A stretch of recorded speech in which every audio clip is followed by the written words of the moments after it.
السلام علیکم 9th class, کیسے ہیں آپ سب؟ امید کرتی ہوں خیریت سے ہوں گے۔ آج ہم جو نیا لیکچر لے کر آئے ہیں اس کا نام ہے سورہ شعراء۔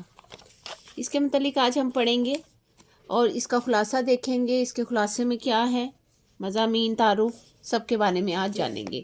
ترجمہ جو ہے وہ ہم نیکسٹ لیکچر میں کریں گے۔ آج صرف اس کا حوالہ جو ہے اس کا سورہ شعراء کا، وہ سارا کچھ دیکھیں گے۔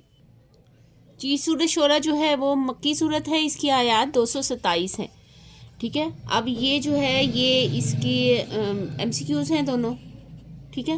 اس کے بعد ہے اس کا تعارف۔ یہ شارٹ کویسچن ہے کہ سورہ شعراء کا تعارف لکھیں۔ یہ بھی میں ہر بار ہی کہہ دیتی ہوں کہ جو شارٹ کویسچن ہے میں لکھوا دیتی ہوں۔ سورہ شعراء کی خصوصیت یہ ہے کہ یہ آیات کے لحاظ سے طویل ترین مکی صورت ہے، ٹھیک ہے۔ کیا خصوصیت ہے؟ آیات کے لحاظ سے مکی طویل ترین صورت ہے۔ سورہ شعراء کے آخر میں اچھے اور برے شاعروں کی نشانیاں بیان کی گئی ہیں، اسی مناسبت سے اس کا نام سورہ شعراء رکھا گیا ہے۔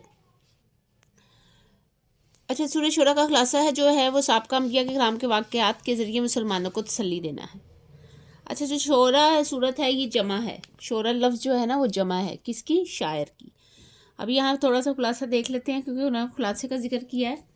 تو یہ مکی صورت ہے، شعراء شاعر کی جمع ہے۔ مشرکین مکہ اور کفار قریش آپ کو شاعر کہتے تھے۔ یہ تمام اہل عرب میں یہ چیز تھی، کیونکہ اللہ تعالیٰ نے حضور صلی اللہ علیہ وسلم کے ذریعے جو بھی کلمات ان کے منہ سے کہلوائے وہ کسی نے آج تک نہیں کہے تھے، تو ان کو شاعر کہتے تھے۔ اہل مکہ میں جو شاعر تھے وہ بہت زیادہ مشہور ہوا کرتے تھے، اس لیے انہوں نے آپ کو بھی شاعر کا خطاب دیا۔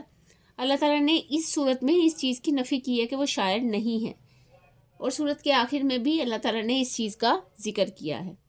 شعراء کے اندر میں جو شاعر ہے، یعنی شعراء میں نے اس کی شاعر کی جمع بتائی ہے۔ شاعروں کے اندر جو خرابیاں ہوتی ہیں وہ یہ ہوتی ہیں کہ ان کے چاہنے والے جو ہوتے ہیں، جو ان کے فالوورز ہوتے ہیں، وہ زیادہ تر گمراہ لوگ ہوتے ہیں، بیکار لوگ ہوتے ہیں، جن کے پاس کرنے کو زیادہ تر کچھ نہیں ہوتا اس طرح کے۔ پھر وہ خیالات کی دنیا میں رہتے ہیں جو شاعر ہوتے ہیں، اور قول و فعل میں ان کے تضاد ہوتا ہے۔ اس طرح کا کوئی بھی جو صفات، اس طرح کی کوئی بھی بات جو ہمارے نبی پاک صلی اللہ علیہ وآلہ وسلم میں نہیں ہے، اس لیے اس چیز کا رد کیا گیا ہے۔ اور مشرکین کی اس بات کا رد کرتے ہوئے شعر و شاعری اللہ تعالیٰ نے حضور صلی اللہ علیہ وآلہ وسلم کو نہیں سکھائی، نہ ان کے ذہن میں ایسی کوئی بات تھی۔ اس کا جو مین عنوان، جو اس کا موضوع ہے اس صورت کا، وہ یہ ہے کہ رسول اللہ اور اہل ایمان کو اس صورت میں تسلی دی ہے۔ یہاں پہ بھی تھوڑا سا لکھا ہوا ہے کہ مسلمانوں کو تسلی دی گئی ہے۔ اس کے علاوہ اس میں پیغمبروں کے واقعات اور ان کے ذکر کے ساتھ تسلی دی گئی کہ یہ لوگ آپ کے درمیان آئے اور ان لوگوں کے ساتھ جو کچھ گزرا اور پھر انہوں نے صبر کیا، اس کے واقعات سے آپ کو ایمان کامل پر رہنے کی توفیق ہونی چاہیے۔ اس میں کون کون سے جو ہیں خاص پیغمبر جو قابل ذکر ہیں، وہ حضرت صالح علیہ السلام ہیں، حضرت لوط علیہ السلام بھی ہیں، جن کے واقعات کے بارے میں اللہ تعالیٰ نے اس میں بتایا ہے، اور حضرت شعیب علیہ السلام ہیں، ان کا ذکر کیا ہے، ان کے واقعات کا ذکر کیا ہے۔ اس کے علاوہ جو علماء بنی اسرائیل ہیں وہ بھی اس بات سے اعتراف کرتے ہیں اور کہ یہ اللہ تعالیٰ کا کلام ہے، یا نہیں بھی کرتے تب بھی انہیں یہ پتہ ہے کہ یہ اللہ تعالیٰ کا کلام ہے، ٹھیک ہے۔ یہ تو ہو گیا اس کا خلاصہ۔ اب پڑھتے ہیں مضامین کی طرف۔ سورہ شعراء کا آغاز حضرت محمد رسول اللہ خاتم النبیین صلی اللہ علیہ وآلہ وصحبہ وسلم کو تسلی دینے سے ہوتا ہے۔ پھر سابقہ انبیاء کرام کو اپنی اپنی قوموں کے حوصلے اور ثابت قدمی کے ساتھ اللہ تعالیٰ کی وحدانیت کی دعوت دینے کا ذکر ہے۔ اس مبارک دعوت کو قبول کرنے والوں کے نجات پانے اور نافرمانوں پر دنیا میں بھی عذاب اتارے جانے کا ذکر ہے۔ ان واقعات کے ذریعے حضرت محمد صلی اللہ خاتم النبیین صلی اللہ علیہ وآلہ وصحبہ وسلم اور صحابہ کرام رضی اللہ تعالیٰ عنہ کو تسلی دی گئی ہے کہ ایک دن ایمان والے ہی کامیاب ہوں گے۔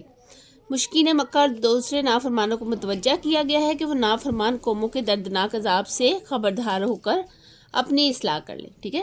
اور اس کے علاوہ فضائل اور حقانیت کا بیان کیا گیا ہے۔ اس کتاب کو عربی زبان میں تمام جہانوں کے پروردگار نے حضرت جبرائیل علیہ السلام کے ذریعے حضرت محمد رسول اللہ خاتم النبیین صلی اللہ علیہ وآلہ وصحبہ وسلم کے قلب مبارک پر بھی اتارا ہے۔ सूरत के आखिर में शायरों के अमूमी कमज़ोरियों को बयान करते हुए अच्छे शोरा की सिफात भी बयान की गई। अमूमी कमज़ोरियाँ क्या थी? वो जो मैंने अभी बताई हैं कि उनके चाहने वाले गुमराहों में से होते हैं, वो ख्यालात की दुनिया में रहते हैं, उनके कोलो फेल में तजाबत होता है, जो उनके बयानात में चीज़ें होती हैं वो उनकी अमली ज़िंदगी में नहीं होती। ये शायरों की आम तौर पे जो कमज़ोरियाँ हैं उन चीज़ का जिक्र कर रही हूँ। अच्छे शोरा की सिफात भी बयान की गई हैं, ठीक है। इसके अलावा इसमें इल्मी और अमली नुकात हैं। उसमें से जो है वो सबसे पहले ये है कि वो एक रोशन किताब है कुरान पाक, इसमें ज़िंदगी गुजारने के वाज़ेह असूल मौजूद हैं। दूसरा जो है वो अरबी ज़बान है, सीखनी चाहिए क्योंकि अल्लाह ताला ने कुरान मजीद को अरबी ज़बान में उतारा, क्योंकि हम जब अरबी ज़बान सीखेंगे तभी हम इसके बारे में जान सकेंगे और इसको समझ सकेंगे।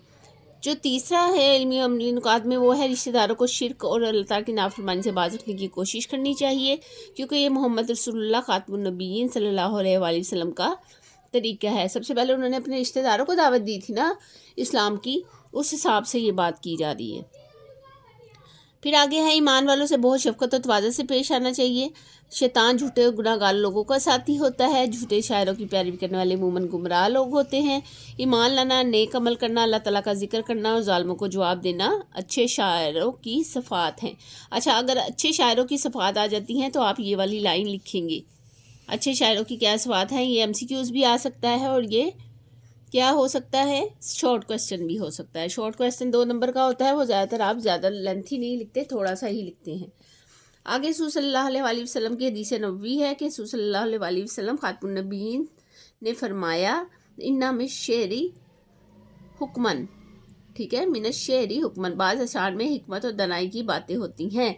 अच्छा, अब जो अल्लामा इकबाल ने शिकवा और जवाब शिकवा कहा है, जो उसमें उन्होंने नज़म लिखी है, उसमें अगर आप देखेंगे तो बहुत सी चीज़ें आपको मिलेंगी जो बंदे अपने रब से शिकायत कर रहे हैं, और फिर हमारा रब जो है उसके मुकाबिल में जो जवाबात उन्होंने तैयार किए हैं अल्लामा इकबाल ने, वो आप देखेंगे तो हकानियत से बहुत करीब तर है, यानी हकीकत से बहुत ज़्यादा करीब तर है। ये सिर्फ 2 नज़मों का मैंने इसलिए हवाला दिया है कि वो हमारे मशहूर शायर हैं और इन दोनों नज़मों का बहुत से लोगों को, बहुत से बच्चों को पता है, इसलिए मैंने इसका हवाला दिया। इसके अलावा बहुत से शायरों ने बहुत सी नज़में और अशार लिखे हैं जिनसे हमें पता लगता है कि वाकई अल्लाह ताला एक है, और उसमें बहुत से शेरों में हमें हिकमत और दनाई की बातें मिलती हैं।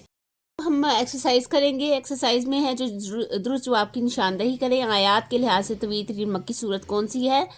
सूरह शोरा, ठीक है, आयात के लिहाज से इस पर टिक करेंगे। सूरह शोरा के आखिर में सिफात बयान की गई हैं शायरों की, ठीक है। झूठे और गुनाहगार लोगों का साथी होता है शैतान, नाफरमानों पर इजाबत होता है दुनिया में, ठीक है। तो आगे है अमूमन झूठे शायरों की पैरवी करते हैं गुमराह लोग, सही है। जो मुख्तसर जवाब देना है सूरह शोरा का ये नाम क्यों रखा गया, यहाँ पे हम पहली पेज पे आ जाते हैं तो हमें ये पता लग जाएगा।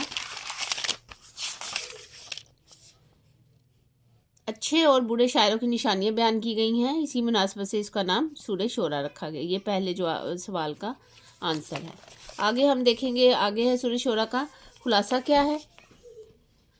खुलासा मैंने आपको रैंडमली भी बता दिया है, ओरली भी बता दिया है, और लिखा तो वैसे ही है कि वहदानियत और जो तसल्ली दी गई है वो उसके बारे में है, ये आने वाली नस्लों को, आने वाली कौमों को। सूरह शोरा के अहम इल्मी और अमली नुकात में से 2 तहरीर करें। इल्मी और अमली नुकात में से आप कोई से भी 2 लिख दीजिएगा। तफसीली जवाब एक मुफस्सल मज़मून लिखिए। मुफस्सल मज़मून में आप ये सारा ही ऐड करेंगे, यहाँ से हम ऐड करेंगे, यहाँ से ये सारा लिखेंगे, उसके बाद फिर हम नेक्स्ट पे जाएंगे और ये सारा लिखेंगे, ठीक है।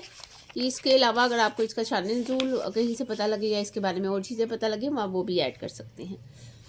आगे है शैतानों के वसवसे और हमलों के बारे में कुरान मजीद की आयत में से कोई सी 5 बातें तलाश करेंगी। आपको ईजीली कहीं से भी मिल जाएगी। हमारे आबा अजदाद भी अक्सर इसका जिक्र करते रहते हैं, हमारी दादी नानी हमें ये चीज़ें बताती रहती हैं। इसके अलावा अच्छी और खूबसूरती आवाज़ में नात पढ़ना ये नहीं आएगा, और ये पहले वाले का कोई उम्मीद है कि ये आ सकता है।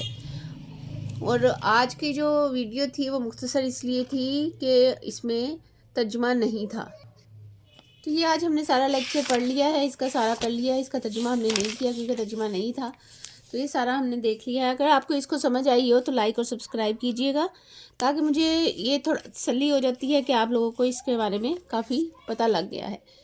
اور امید کرتی ہوں کہ یہ جو ہے آیت، یہ جو صورت ہے آپ کو سمجھ میں آئی ہوگی، کیونکہ یہ امپورٹنٹ صورت ہے، اس میں سے اکثر سوالات آ جاتے ہیں۔ اپنا بہت سارا خیال رکھیں، ان دوستوں کو شیئر کریں جس کو اس کے بارے میں تھوڑا سا کنفیوژن ہے یا پتہ نہیں چل رہا۔ ملیں گے نیکسٹ ویڈیو میں، تب تک کے لیے اللہ حافظ۔